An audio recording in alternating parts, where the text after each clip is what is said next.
Assalamualaikum warahmatullahi wabarakatuh. Halo adik-adik, jumpa lagi dengan Rumah Belajar Cemerlang. Nah, saya akan melanjutkan materi statistika pada pokok bahasan menentukan ukuran penyebaran data.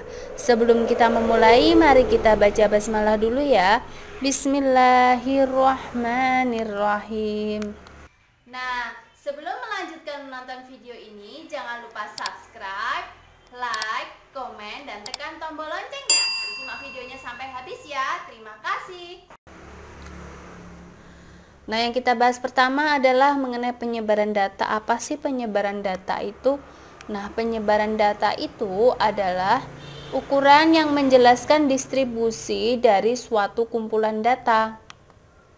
Nah, ukuran penyebaran data itu terdiri dari 4 macam, diantaranya yang pertama ada jangkauan atau range, yang kedua kuartil bawah atau kuartil 1 atau biasa disingkat menjadi Q1, kemudian kuartil tengah atau kuartil 2 atau median atau Q2, kemudian kuartil atas atau kuartil 3 atau Q3. Nah, seperti ini ya. Nah, selanjutnya kita bahas mengenai jangkauan atau range. Nah, jangkauan itu apa sih? Nah, jangkauan atau range itu adalah selisih antara data yang terbesar dengan data yang terkecil. Rumusnya gimana? Rumusnya ini. Jangkauan atau range itu X max dikurangi X min atau data terbesar dikurangi dengan data terkecil. Contohnya seperti ini, kalian perhatikan di sini. Coba kamu amati data berat badan 9 siswa laki-laki kelas 8D SMP ceria berikut ini. Nah, di sini berat badannya ada mulai dari 47, 57 sampai 55 kilo. Nah, datanya diurutkan dahulu.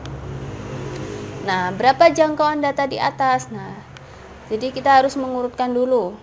Atau kalau tidak mengurutkan langsung aja ini bisa. Kalau mencari jangkauan nggak usah diurutkan, nggak apa-apa. Langsung aja kita mencari data terbesar dan data terkecilnya. Terbesarnya itu 57.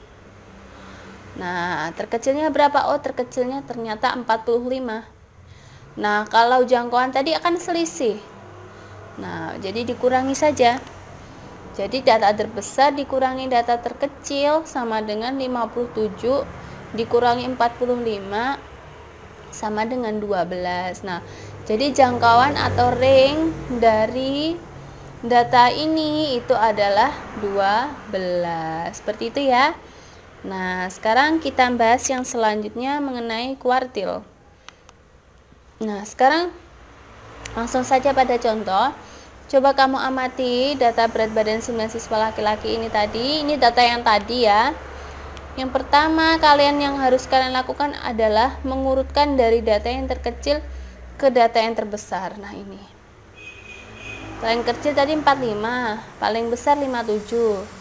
Diurutkan seperti ini ya. Nah, setelah urut seperti ini, kalian mencari K1, K2, dan K3 atau kelas atas, kelas bawah, median atau kelas tengah, kuartil tengah ya, seperti ini.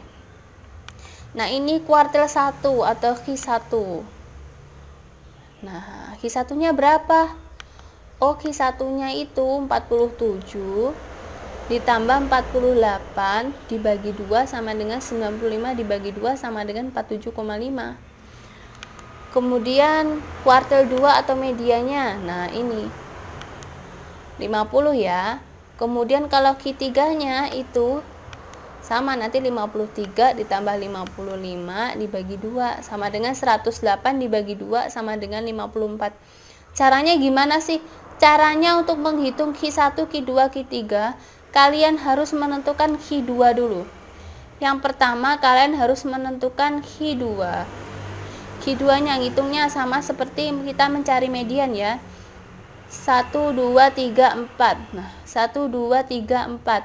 Oh, jadi yang di tengah ini. Atau bisa pakai cara seperti ini.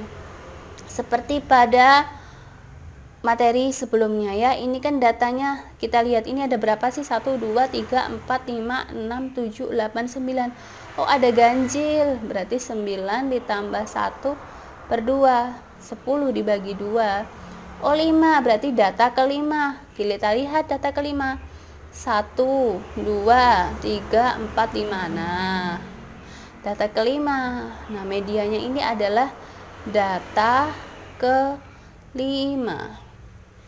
Nah, setelah itu baru kita mencari.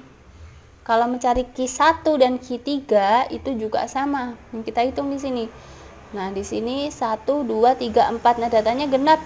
Yang di tengah siapa? Oh, yang di tengah ini. Jadi ini Q1-nya. Kemudian ini juga 4 genap kan? Nah, ini datanya ada di sini. Setelah itu kita jumlahkan, baru kita bagi 2.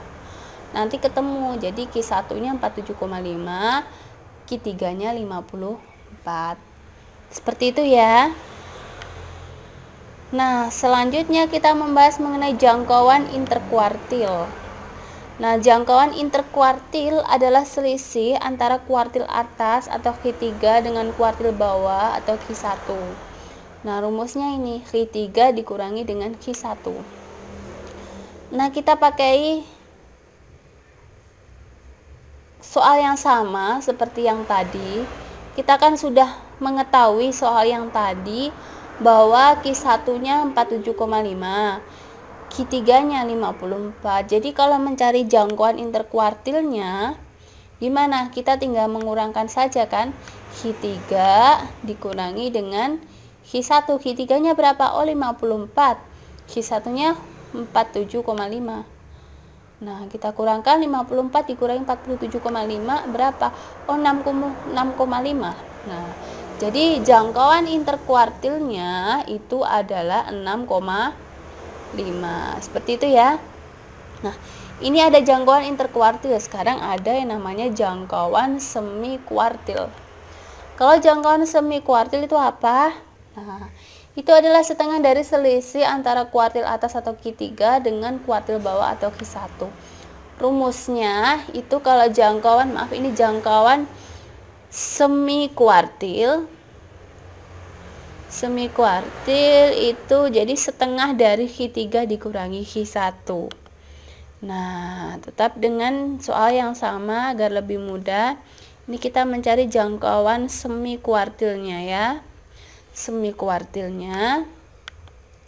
Jadi jangkauan semi kuartilnya setengahnya Q3 dikurangi Q1. Nah, Q3 tadi 54. Q1-nya 47,5. Jadi setengah dikali 6,5 berapa? Oh, 3,25. Nah, jadi jangkauan semi kuartilnya 3,25.